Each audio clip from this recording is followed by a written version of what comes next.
Hello students, हमारा topic है जनसंख्या वृद्धि, वितरण एवं घनत्व। जनसंख्या वृद्धि से संबंधित हमने बातें की। अब जनसंख्या वितरण एवं घनत्व की चर्चा करने जा रहे हैं। हमारा टॉपिक आज का जनसंख्या वितरण एवं घनत्व। जनसंख्या वितरण एवं घनत्व ये एक दूसरे को प्रभावित करते हैं। जनसंख्या वितरण एवं घनत्व क्या करते हैं? एक दूसरे को प्रभावित करते हैं। जनसंख्या का जो असमान वितरण है, असमान वितरण मतलब कहीं पर ज़्यादा जनसंख्या है, कहीं पर कम जनसंख्या है, यानी उस जनसंख्या के समूह को हम यहाँ पे घनत्व में बांट सकते हैं। जैसे कम क्षेत्र में अधिक जनसंख्या का भार है, ज़्यादा क्षेत्र में कम जनसंख्या का भार है, तो घनत्व कम ज़्यादा हो सकता है वितरण के आधार पर। तो इसके असमानता ही इस संसाधन के आधार का जो संसाधन है, इसके असमान वितरण को ही माना जाता है जनसंख्या का वितरण असमान। मानो जैसे कोई स्थान है, वहाँ पे संसाधन ज़्यादा है, वहाँ पर ज़्यादा वितरण होगा जनसंख्या, क्योंकि वहाँ पे ज़्यादा जनसंख्या रहेगी उस संसाधनों का दोहन करने के लिए। तो जनसंख्या के असमान वितरण को संसाधनों का असमान वितरण प्रभावित करता है या उनका आधार माना जाता है। ये मानो पर्याप्त संसाधन जहाँ पर होंगे या जितने पर्याप्त संसाधन बाहुल्य वाले जितने भी क्षेत्र हैं, वहाँ पे जनसंख्या और अधिवासियों के सघन जाल आपको देखने को मिलेगा। सघन प्रदेश वहाँ पे मिलेंगे आपको, जहाँ पे ज़्यादा संसाधन होंगे, वहाँ पर जनसंख्या भी ज़्यादा होगी और उनके अधिवास जो रहने का उनका ठिकाना है वो भी ज़्यादा होगा, अधिवास ज़्यादा होंगे उनकी। ठीक, यहाँ पे हम कह सकते हैं उस असमान जितने भी वितरण है, यानी उस असमान वितरण की जो सटीक जानकारियाँ हम लें या सटीक व्याख्या करें, तो कह सकते हैं कि जनसंख्या वितरण असमानता है, वितरण की असमानता। वहाँ अगर घनत्व को हम सीधा संबंध अगर जनसंख्या वितरण के साथ करें तो वहाँ पे असमानता देखने को मिलती है। ज़्यादा जनसंख्या होगी, सघन जनसंख्या होगी। ज़्यादा जनसंख्या होगी, वहाँ पे सघनता होगी, क्योंकि कम भूमि होगी, जनसंख्या का भार क्या होगा, वहाँ पे ज़्यादा होगा। तो जनसंख्या वितरण और घनत्व को प्रभावित करने वाले कई कारक ऐसे होते हैं जहाँ पे उनको प्रभावित करते रहते हैं, जिसमें हम यहाँ पे स्थिति देखते हैं, वहाँ की लोकेशन क्या है वो देखते हैं, सिद्ध संबंध है इसका, ऊंचावच को देखते हैं, जलवायु को देखते हैं, जलवायु भी प्रभावित करती है, जलापूर्ति है वो भी इसको प्रभावित करती है, मिट्टी प्रभावित करती है, खनिज जो है वो भी इसको प्रभावित करता है, और शक्ति के जो साधन होते हैं ऊर्जा संसाधन के रूप में वो भी इसको प्रभावित करते हैं। यातायात के साधन होते हैं वो भी जनसंख्या वितरण और घनत्व को प्रभावित करते हैं। यातायात के साधनों के बाद में हम राजनीतिक कारण देख सकते हैं, आर्थिक कारण देख सकते हैं, वहाँ के सामाजिक और सांस्कृतिक कारक हम देख सकते हैं जो इस जनसंख्या के वितरण और घनत्व को प्रभावित करते रहते हैं। तो हम अभी टॉपिक ले रहे हैं जनसंख्या वितरण एवं घनत्व को प्रभावित करने वाले कारक, को प्रभावित करने वाले कारक।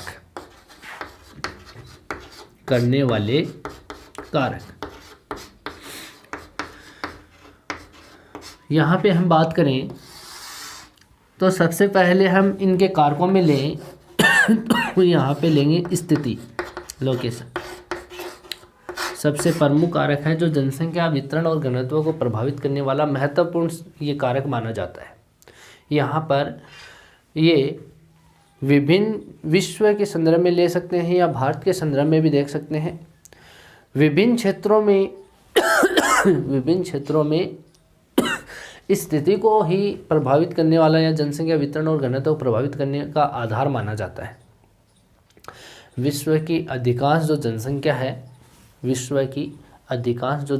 वो शीतोष्ण कटिबंधीय जो प्रदेश हैं वहाँ पर पाई जाती है या वहाँ पर होती है, क्योंकि भूमध्य सागर वाला क्षेत्र और जो शीत कटिबंध वाला क्षेत्र है वहाँ पर नहीं रहती। वहाँ इसलिए नहीं रहती कि वहाँ पर अनुकूल दशा नहीं होती।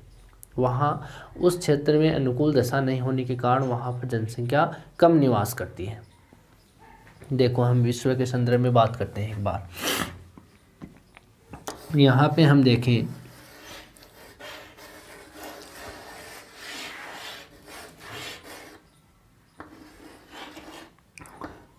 यहाँ पर अगर हम चर्चा करें इसकी, तो यहाँ पे 0 डिग्री रेखा है। कौन सी रेखा है? 0 डिग्री रेखा है। ये यहाँ से एक रेखा गुजरती है, उसको हम करक रेखा बोलते हैं। कौन सी रेखा बोलते हैं? करक रेखा। यहाँ से एक रेखा गुजरती है, इसको हम यहाँ आर्कटिक वृत्त बोलते हैं। आर्कटिक वृत्त। इस क्षेत्र को हम उष्णकटिबंध बोलते हैं, इसको हम शीतोष्ण बोलते हैं। और ये शीत है, यहाँ पर ये उष्णकटिबंध है। भूमध्य रेखा है, इसके पास में जनसंख्या कम क्यों होती है? सघनता क्यों नहीं है? विरलता क्यों है यहाँ पे? कारण कि इस क्षेत्र में प्रतिदिन यहाँ पे वर्षा होती रहती है। यहाँ पे प्रतिदिन वर्षा होती है। दूसरी बात, इस क्षेत्र में दलदली भूमि ज़्यादा है। तीसरी बात, यहाँ पे सघन वन है, जैसे कांगो बेसिन है। यहाँ पर इस क्षेत्र में सघन वनों के कारण यहाँ पर मानव जाति है, मानव सभ्यता है, कम विकसित होती है। यहाँ आदिवासी लोग ज़्यादा रहते हैं इस क्षेत्र में। इस शीत कटिबंध में कम क्यों रहते हैं? यहाँ पर हमेशा टेम्परेचर 0 डिग्री से नीचा रहता है। यहाँ पे टेम्परेचर हिमांक बिंदु से क्या रहता है? नीचा रहता है, जिसके कारण यहाँ पर जनसंख्या वो क्या कम रहेगी। धरातल है हमेशा हिमाच्छादित क्षेत्रों के रूप में रहता है। तो अनुकूल दशा कहाँ पर है? फिर इस जगह भी नहीं है, यहाँ पर भी नहीं है, तो फिर अनुकूल दशा कौन सी होगी? ये वाली होगी, शीतोष्ण कटिबंध वाली। जैसे अलास्का की बात करें तो यहाँ उत्तरी अमेरिका के अलास्का वाले क्षेत्रों में, जहाँ साइबेरिया की बात कर सकते हैं, यहाँ कांगो बेसिन की बात कर सकते हैं, यहाँ पे हमेशा जनसंख्या कम पाई जाएगी। क्या पाई जाएगी? जनसंख्या का घनत्व क्या होगा? यहाँ पे कम होगा। भूमि बहुत है, भूमि तो यहाँ पे बहुत है, लेकिन जनसंख्या क्या कम है? कम है का इसका मतलब हो गया यहाँ पे जनसंख्या कम होने का मतलब घनत्व है कम। यहाँ भूमि के एवज में घनत्व को देखा जाता है। यहाँ पे भूमि ज़्यादा है, ठीक है, जनसंख्या यहाँ पे क्या है, तो इसका मतलब घनत्व है, डेंसिटी। ठीक है, घनत्व का मतलब ही क्या होता है? उस ज़मीन पे कितनी जनसंख्या का भार है, यानी उस जगह पे कितनी जनसंख्या का भार है। हम घनत्व पढ़ेंगे, उसमें सब आ जाएगा। ठीक है, तो इस क्षेत्र में जनसंख्या कम है, यहाँ पे कम है, इसका घनत्व भी, इसका मतलब यहाँ पे कम है। इस क्षेत्र में घनत्व सबसे ज़्यादा है। शीतोष्ण कटिबंध वाले क्षेत्र में क्या है? यहाँ पे ना तो ज़्यादा गर्मी होती है, न ज़्यादा सर्दी होती है, फिर अनुकूल दशा भी होती है यहाँ पे रहने के लिए। तो इस स्थिति में यहाँ पर इस क्षेत्र में हम कह सकते हैं कि जनसंख्या इन भागों में क्या होगी? कम होगी। इसके विपरीत जो क्षेत्र होते हैं, अधिकांश जो क्षेत्र है, तटीय क्षेत्र जो होते हैं, जैसे हम कह सकते हैं तटीय क्षेत्रों के अंदर जलवायु जो होगी, जलवायु वो अनुकूल होती है, सम जलवायु होती है। वहाँ पर परिवहन के जो साधन होते हैं वो भी आसानी से मिल जाते हैं। वहाँ पे जो खाद्य आपूर्ति होती है वो भी हो जाती है। तो इन अनुकूल जो दशाएं हैं, वहाँ पर जो तटवर्ती क्षेत्र हैं, जो सागरीय तटवर्ती क्षेत्र हो सकते हैं, महासागरीय तटवर्ती क्षेत्र हो सकते हैं, उन तटीय जो क्षेत्रों के अंदर यहाँ अनुकूल दशा होने के कारण, अनुकूल दशा कौन कौन सी हो सकती है? यहाँ पे जलवायु अनुकूल होती है, सम जलवायु होती है, वहाँ की परिवहन के साधन आसानी से मिल जाते हैं वहाँ पर। ठीक है, खाद्य आपूर्ति उनकी हो जाती है, जिसके कारण वहाँ पर जनसंख्या क्या होगी? ज़्यादा होगी। जैसे हम विश्व के संदर्भ में भी ले सकते हैं और भारत के संदर्भ में भी देख सकते हैं कि विश्व में अमेरिका वाला जो क्षेत्र है, यहाँ पे देखें तो अमेरिका का ये जो भाग है, अमेरिका का ये जो भाग है दक्षिण पूर्वी वाला, ये जो तटवर्ती क्षेत्र है, इसकी सबसे ज़्यादा जनसंख्या इसी भाग में है। ठीक है, भारत की जो तटवर्ती क्षेत्र है, भारत का जो तटवर्तीय भाग है, इसमें जनसंख्या ज़्यादा है। चीन का ये प्रशांत महासागर है, इधर इसके तटवर्ती इस क्षेत्र में जनसंख्या क्या है? ज़्यादा है, चीन वाले क्षेत्रों में।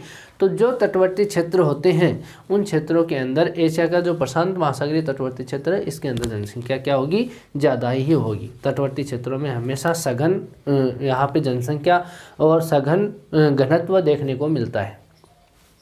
ठीक है, तो ये स्थिति होती है वो भी, या लोकेशन होती है वो भी, इस जो वितरण और घनत्व है इसको प्रभावित करते हैं।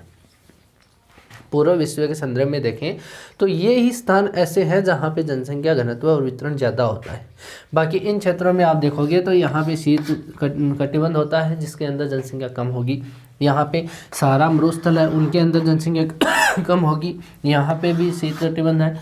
यहाँ ध्रुवीय क्षेत्र है, उसके अंदर जनसंख्या कम होगी। यहाँ ये सागरीय भाग है, उनके अंदर जनसंख्या कम होगी। तो स्थिति बहुत ज़्यादा मायने रखती है इस वितरण और घनत्व के रूप में। ठीक है, तो प्रभावित करने वाले में सबसे महत्वपूर्ण जो कारक है वो कारक कौन सा है? स्थिति, लोकेशन। ठीक है, दूसरा कारक है ऊंचावच। दूसरा कारक कौन सा है? ऊंचावच है। दूसरा महत्वपूर्ण कारक जो कि वितरण और इसको प्रभावित करता है वो कारक कौन सा है? ऊंचावच है, रिलीफ है। ऊंचावच क्यों प्रभावित करता है? जैसे मानो अधिकांश जो जनसंख्या होगी वो नदियों द्वारा जो मैदानों का निर्माण करती हैं नदियाँ, उनके अंदर निवास करती है। कहाँ निवास करती है? अधिकांश नदियों द्वारा जो मिट्टी लाई जाती है जिसके द्वारा बाढ़ आती है, बाढ़ से जो मैदानी भाग बनता है वहाँ पर उन क्षेत्रों में जलोढ़ मिट्टी का निर्माण होता है। जैसे मानो ये पर्वतीय क्षेत्र है, ये पठारी भाग है, ये मैदानी भाग। ठीक है, पर्वतीय क्षेत्रों में जनसंख्या अधिक नहीं रह पाती। क्यों? क्योंकि यहाँ इसको खाने की आपूर्ति नहीं हो पाती है, इसकी आवश्यकता की पूर्ति नहीं हो पाती है, परिवहन के साधनों की कमी होती है। ठीक है, उन क्षेत्रों में पठारी भूमि में भी यहाँ पे कृषि की कमी, ज़्यादा कृषि नहीं कर सकते पर्वतीय क्षेत्रों में, पठारी भागों में। तो यहाँ से जो नदियाँ निकलती हैं, ये नदियाँ यहाँ चट्टानी भागों से मिट्टी लेकर के, इस चट्टानी टुकड़ों लेकर के यहाँ पे जो फैलाव करती है, मैदान का निर्माण करती है, उस मैदान में उपजाऊ मिट्टी होती है। उस उपजाऊ मिट्टी में अंदर यहाँ पे कृषि की व्यवस्था अच्छी हो सकती है, उद्योग धंधे लग सकते हैं, परिवहन के साधन भी आसानी से मिल जाते हैं। ठीक, इन आर्थिक क्रियाओं के कारण ही जो मैदान युक्त होते हैं, इन आर्थिक क्रियाओं के कारण कृषि करना, उद्योग लगाना या परिवहन के साधन जो मिलना, इनके कारण ही जनसंख्या मैदानों में क्या रहती है? ज़्यादा रहती है। ठीक है, आसानी से इसके आवश्यकता की पूर्ति हो जाती है। अगर यहाँ पर्वतीय क्षेत्रों में रहेंगे तो इसको यहाँ पे प्रतिदिन कई परिघटनाओं का सामना करना पड़ेगा। जैसे यहाँ पे है आंधी है, तूफान है, जैसे पर्वतीय क्षेत्रों के अंदर वर्षा की ज़्यादा वर्षा होना, इन क्षेत्रों का भी सामना करना पड़ सकता है। तो मानव जो जीवन यापन है उनकी अनुकूल दशा जो है वो मैदानी क्षेत्रों में ही है, वहाँ पे पर्यावरण भी रहता है। जो चीन है, जैसे मानो इसके अंदर हम एग्जाम्पल के रूप में देखें तो चीन के जो हवांगो नदी घाटी बेसिन है उसके अंदर जनसंख्या ज़्यादा रहती है। और हम बात करें यांगटेसी कियांग नदी घाटी है उसके अंदर रहती है। और जो भारत के अंदर बात करें गंगा है, ब्रह्मपुत्र है, सिंधु नदियाँ हैं, उनके जो बेसिन क्षेत्र है उनके द्वारा जो नदी निर्मित जो मैदान है उनके अंदर भी जनसंख्या क्या रहती है? ज़्यादा रहती है। अफ्रीका के अंदर नील नदी वाला जो क्षेत्र है उसके मैदानी भाग में यहाँ जनसंख्या ज़्यादा रहती है। अमेरिका के अंदर मिसिसिपी नदी को देखो, वहाँ पे भी मैदान है, मैदान का फैलाव है, वहाँ पर भी जनसंख्या क्या होती है? ज़्यादा होती है। यानी कि हम कहने का मतलब यही है कि जो नदियाँ हैं वो जलोढ़ मिट्टी का निर्माण करती है, वहाँ पर कृषि फसलों के अंदर उत्पादन क्या होता है? ज़्यादा होता है। और जो उद्योग धंधे होते हैं वो भी आसानी से मैदानी भागों में लग जाते हैं, जिसके कारण वहाँ उसको जो रॉ मटेरियल्स है वो भी आसानी से प्राप्त हो जाता है। यानी परिवहन के साधन में, आवागमन में कोई दिक्कत नहीं आती मैदानी भागों में। पर्वतीय क्षेत्रों में बहुत सारी दिक्कतें आती हैं, जिसके कारण ऊंचावच को हम यहाँ पर वितरण और जनसंख्या वितरण और घनत्व के अंदर हम प्रमुख कारक मान सकते हैं। ठीक है, अगला कारक है जलवायु। अगला कारक जो है वो कौन सा है? जलवायु। जलवायु जनसंख्या के वितरण और घनत्व को बहुत ज़्यादा प्रभावित करता है। जहाँ पर सम जलवायु होगी वहाँ पे सघन जनसंख्या निवास करेगी, यानी उत्तम जलवायु जहाँ पर होगी वहाँ पर ज़्यादा जनसंख्या क्या होगी? निवास करेगी। अगर प्रतिकूल जलवायु होगी उस कंडीशन में वहाँ पे जनसंख्या भी, वितरण भी कम होगा और घनत्व भी वहाँ पे क्या होगा? कम होगा। जैसे हम कह सकते हैं महासागरों के आसपास वाला जो क्षेत्र होता है वहाँ पर हमेशा सम जलवायु बनी रहती है, यानी मौसम अच्छा रहता है, जैसे कहते हैं हम सुहावना मौसम। ठीक, तो वैसी जलवायु रहती है वहाँ पर तो वहाँ पे जनसंख्या भी क्या रहती है? ज़्यादा। तटीय भागों में क्या रहती है, सघन जनसंख्या ही पाई जाती है। अगर जलवायु में अधिक तापमान कहीं पर है, कम तापमान है या अधिक तापमान है, अधिक तापमान तो मरुस्थलीय वाले भाग हैं, कम तापमान वाले जो क्षेत्र हैं वो ठंडे क्षेत्र हैं। कम तापमान, सबसे कम तापमान जैसे हिमांक बिंदु से कम तापमान हो जाए तो ध्रुवीय क्षेत्र जैसे उत्तरी ध्रुव है, दक्षिणी ध्रुव है, उन क्षेत्रों की बात कर रहे हैं। ठीक है, तापमान अधिक जहाँ महासागरीय क्षेत्र है जिसमें थार का मरुस्थल ले सकते हैं हम, जहाँ पे सहारा मरुस्थल ले सकते हैं, जहाँ कालाहारी मरुस्थल ले सकते हैं। ठीक है, इन क्षेत्रों के अंदर क्या होगी, जनसंख्या क्या होगी, कम पाई जाएगी। जहाँ पे सम जलवायु होगी वहाँ पर जनसंख्या क्या होगी, ज़्यादा होगी। तो इन क्षेत्रों को आप ध्यान में रखोगे। अगला कारक ले सकते हैं हम जलापूर्ति। अगला इसको प्रभावित करने वाला कारक कौन सा है, जलापूर्ति। जलापूर्ति के बारे में आपको बता दिया जाए तो जो अधिक वर्षा वाले क्षेत्र होते हैं वहाँ पे हमेशा सघन जनसंख्या पाई जाती है, क्योंकि वहाँ पे वर्षा की कारण पानी की पूर्ति होती रहती है। वर्षा के कारण वहाँ पे फसलें अच्छी हो जाती। कम वर्षा वाले क्षेत्रों में जनसंख्या क्या होगी, कम होगी। जैसे मरुस्थलीय क्षेत्रों में वर्षा नहीं होती तो उन क्षेत्रों के अंदर जनसंख्या क्या होगी, कम होगी, यानी विरल जनसंख्या पाई जाएगी, घनत्व भी वहाँ पर कम होगा। ठीक है, अधिक वर्षा वाला जो क्षेत्र होगा वहाँ पे जनसंख्या भी क्या होगी, ज़्यादा होगी। ठीक है, अगली बात बताएं हम मिट्टी। मिट्टी भी इसको प्रभावित करती है। मिट्टी जैसे हम बात करें कि उपजाऊपन लिए हुए होती है, जहाँ पर उपजाऊपन वाली मिट्टी होती है वहाँ पर जनसंख्या हमेशा ज़्यादा होती है, कारण कि वहाँ पर हमेशा फसलों का जो उत्पादन होता है वो अधिक होता है। जलोढ़ मिट्टी जैसी उपजाऊपन मिट्टी लिए हुए होती है वहाँ पर जनसंख्या का वितरण जो होता है वो ज़्यादा होता है। यहाँ जैसे भारत है, चीन है, बांग्लादेश है, यूएस से है, इनके अंदर यहाँ पे नदियों द्वारा जो लाई गई जलोढ़ मिट्टी है उस जलोढ़ मिट्टी के मैदान में यहाँ पे जनसंख्या का घनत्व क्या है, सघन ही पाया जाता है। ठीक है, तो ये मिट्टी भी इसको बहुत ज़्यादा प्रभावित करती है। जहाँ अनउपजाऊ मिट्टी होती है वहाँ पे जनसंख्या कम देखने को मिलती है। अगला जो कारक है वो है खनिज। अगला जो कारक कौन सा है, खनिज है। खनिज भी इस जनसंख्या वितरण घनत्व को प्रभावित करता है। खनिज बहुतायत रूप में जहाँ पर मिलता है वहाँ औद्योगिक क्रिया और खनन की जो प्रक्रिया है वो संपन्न होती है। जहाँ पर खनिज है वहाँ पर अगर खनिज ज़्यादा है तो वहाँ पर उद्योग लग जाते हैं, वहाँ पर खनन प्रक्रिया हो जाती है, जिससे क्या होता है वहाँ के जो जनसंख्या है या लोग हैं वहाँ उनको परिवहन के साधन भी मिल जाते हैं और रोजगार भी मिल जाता है, जिसके कारण वहाँ पे जनसंख्या ज़्यादा रहना पसंद करती है। ठीक है, जैसे छोटा नागपुर का पठार है भारत के अंदर, वहाँ पे खनिज ज़्यादा है और खनिज ज़्यादा होने के कारण वहाँ पे जनसंख्या भी क्या है, ज़्यादा है। ठीक है, पठारी क्षेत्र है लेकिन वहाँ पर खनिज ज़्यादा होने के कारण जनसंख्या में क्या है, सघनता है। और हम बात करें तो हम विश्व के संदर्भ में कर सकते हैं, जैसे रूस है, यूरोप का पूर्वी क्षेत्र है, अरब में जैसे पेट्रोलियम है अरब प्रदेश में, तो वहाँ पे जनसंख्या क्या है, सर्वाधिक है। अरब जो कंट्रीज़ है वो यहाँ रेगिस्तानी कंट्रीज़ है, अरब यहाँ पे रेगिस्तान है, उस क्षेत्रों के अंदर पेट्रोल के कारण वहाँ पे जनसंख्या क्या है ज़्यादा है, क्योंकि वहाँ पर उनको रोज़गार मिल रहा है और वहाँ पे उस क्षेत्र में परिवहन के साधन की कोई कमी नहीं रहती है। ठीक है, फिर हम बात करें शक्ति साधन के रूप में। शक्ति साधन यानी ऊर्जा के संसाधन जो होते हैं, जिसमें हम ऊर्जा के रूप में बात करें तो इस श्रेणी में उद्योगों हैं, जो परिवहन के साधन हैं, उनके संचालन के लिए क्या चाहिए, कितनी आवश्यकता होती है, यानी कि ऊर्जा के संसाधनों की, यानी कोयला है, पेट्रोल है, गैस है, इनकी आवश्यकता पड़ती है। तो जहाँ पर पेट्रोल है, कोयला, गैस जहाँ पे अधिक होंगे वहाँ पे जनसंख्या हमेशा ज़्यादा पाई जाएगी, यानी क्योंकि वहाँ पे परिवहन के संसाधनों या उद्योगों को संचालन के लिए इस ऊर्जा की आवश्यकता पड़ती है, जो आसानी से उसको मिल जाती है। वहाँ पे सघन जनसंख्या का बसाव देखने को मिलता है। ठीक है, फिर हम बात करें यातायात के साधन। यातायात के साधन भी इसको प्रभावित करता है। यातायात के जो साधन होते हैं वो भी जनसंख्या के वितरण और घनत्व को क्या करते हैं, प्रभावित करते हैं। माल को ले जाने और लाने के लिए या मनुष्य को एक स्थान से ले जाने और दूसरे स्थान से लाने के लिए वहाँ पर यातायात की आवश्यकता पड़ती है, यानी परिवहन की आवश्यकता पड़ती है। जहाँ पर साधन आसानी से मिल जाते हैं वहाँ पर जनसंख्या ज़्यादा रहना पसंद करती है, या यूँ कहें वहाँ पर बसाव सर्वाधिक होता है। अगर आसानी से जहाँ पे साधन नहीं मिलते वहाँ पे लोग रहना कम पसंद करते हैं, वहाँ पे बसावट बिल्कुल नहीं होती। तो इन क्षेत्रों में हम सर्वाधिक प्रभावित करने वाले कारकों में यातायात के साधन भी हम देख सकते हैं। जैसे मानो कोई पर्वतीय क्षेत्र है, वहाँ पे पर्वतीय क्षेत्रों के अंदर अगर परिवहन के साधन नहीं है और कोई व्यक्ति को परिवहन की आवश्यकता पड़ गई तो वो जाएगा कैसे। ठीक है, तो उनको परिवहन के साधन चाहिए, तो वहाँ पे अगर परिवहन के साधन नहीं है तो वो उस जगह पे रहना पसंद ही नहीं करेगा। ठीक है। फिर हम बात करते हैं राजनीतिक कारक।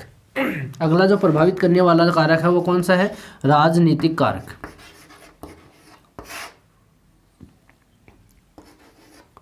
राजनीतिक कारक।